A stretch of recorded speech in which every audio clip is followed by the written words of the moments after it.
Buksan po natin ang ating Bible sa Matthew 26:26-29. And as they were eating, Jesus took bread, blessed and broke it, and gave it to the disciples and said, "Take, eat, this is my body." Then he took the cup and gave thanks and gave it to them, saying, "Drink from it, all of you. For this is my blood of the new covenant, which is shed for many, for the remission of sins. But I say to you, I will not drink of this fruit of the vine from now on until that day when I drink it new with you in my Father's kingdom." Sa panahon po ngayon, sa nangyayari sa mundo, lalo na sa nangyayari po sa Israel, alam po natin na malapit na pong dumating ang Panginoong Hesus. Amen po ba? Amen. In fact, ang rapture pwede nang mangyari anytime. Amen. At pag nangyari po ang rapture, saan po tayo magko-communion?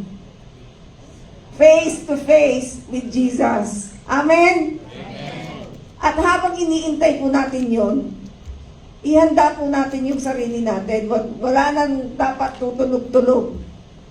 Gayahin po natin yung 5 wise virgins na nung dumating po yung groom, sila po ay prepared.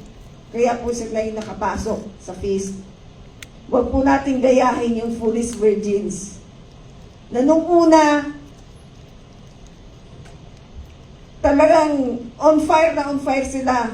Pero dumating ang panahon na hindi sila handa. Kaya huwag po natin gayahin yun. Gayahin po natin yung 5 wise virgins. Dapat po tayo ngayon lagi ng handa.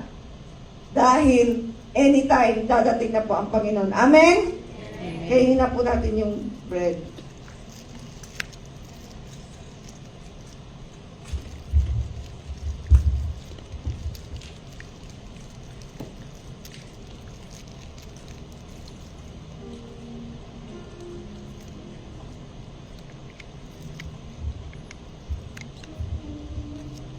Ngayon naman po, inamin natin yung juice.